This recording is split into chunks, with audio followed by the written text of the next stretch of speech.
In today's video, we are going to walk up to Crystal Vista. This is a free digging site where you can dig your own crystals near Mount Ida in Arkansas.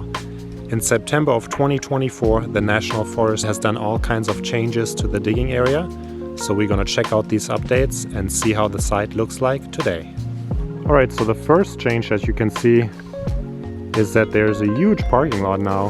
Lots and lots more parking. Multiple accesses to this parking area.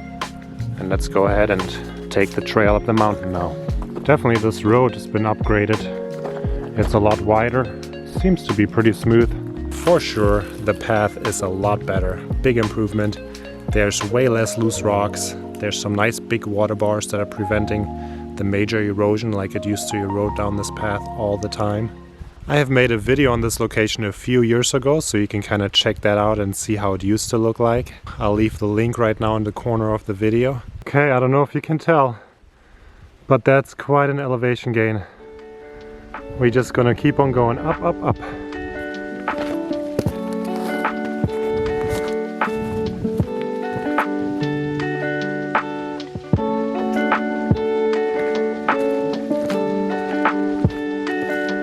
And of course, if you're already in the area to dig crystals, make sure to stop by our crystal shop, the Crystal Garden. We are actually located really close to Crystal Vista on Owley Road. You can see our big blue building in the pasture. There's a nice big sign. We got all kinds of crystals from all over the world. We have beautiful stones from Arkansas. We offer a great selection of handmade art, like sun catchers and earrings. And we have all kinds of beautiful things that you just have to see. So I hope I get to meet you and see you at the Crystal Garden. Okay, so here it really opens up into a nice vista. Oh, and I see some fencing up there, and I see a first person. Alright, so arriving at the top, you can already see a huge change. There's some fencing and a sign that says Crystal Vista entrance. So I guess he's supposed to go in there and dig. Let's take a look here over the hill. Okay. Wow.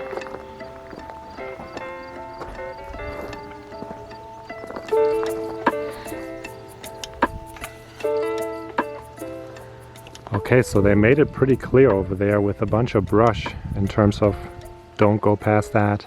Of course, you got the fence around the whole site. And people used to dig on the other side of the fence there in the tailings. And I guess that's part of the reason why they did all of this work, to prevent that from happening. It now looks like a crystal mine and not like a little forest spot.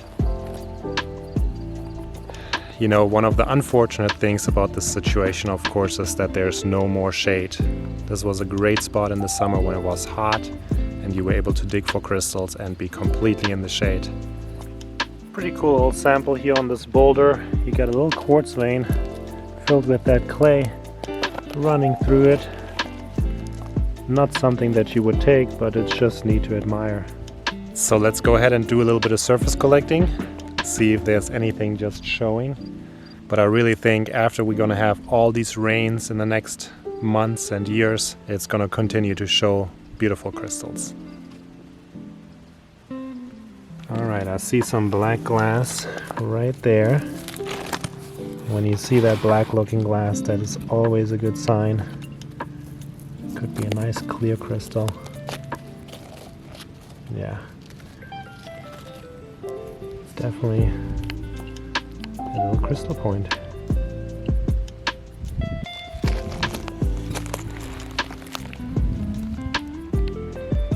Alright, little cluster.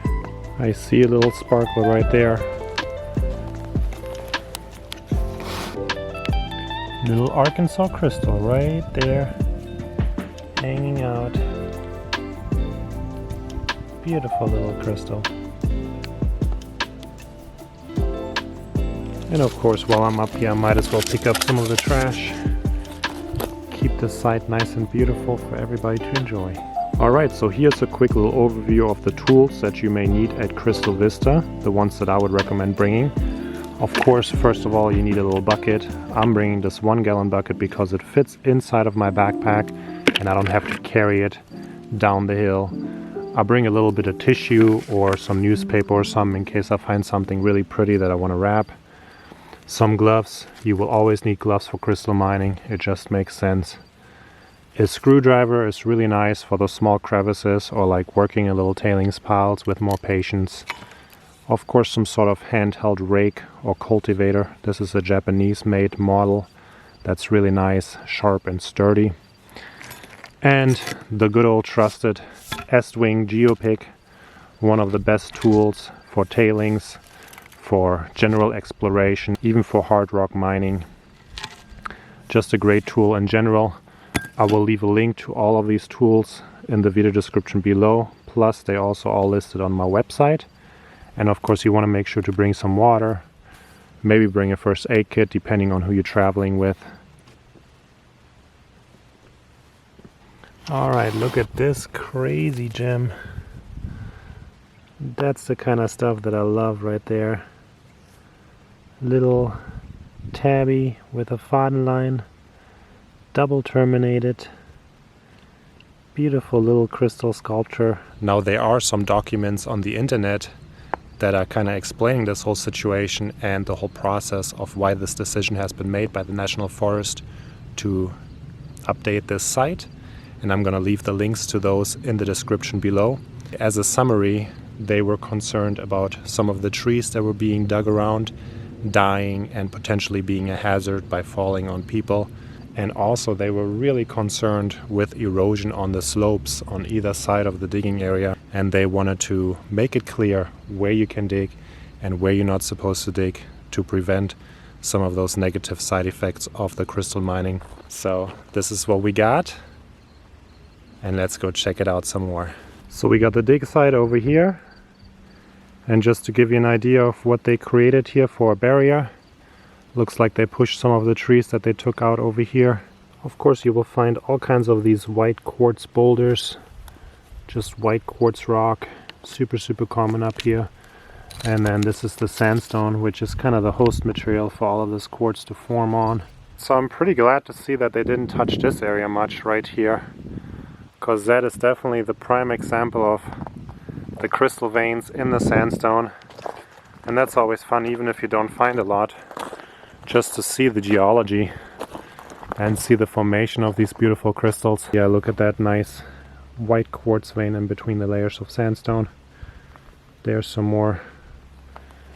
So people's already been digging here again. So here's another quick look at the other edge of Crystal Vista now. A big pile of trees. Okay, that looks to be a nice crystal right there. Little golden iron oxide crystal. Beautiful. So there's definitely some surface finds to be had. As you can see, this area is looking way rich. Lots and lots of quartz.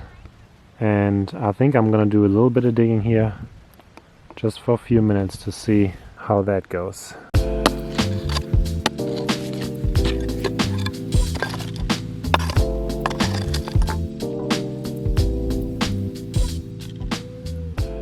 Now I definitely found a nice little clay spot here, and there's actually the first crystal that just popped out. Nice little gem. And you can kind of see there's some pretty decent looking clay in there. Okay, so this guy just popped out. Little cluster point. Alright, so it is time to head back down the mountain. I hope you all enjoyed this little updated look at Crystal Vista. It's changed a lot. We're gonna see how it keeps on unfolding. And I did find a few crystals, even though I didn't look very hard. But like I said, with a little bit of digging, some effort, you can definitely find some crystals up here.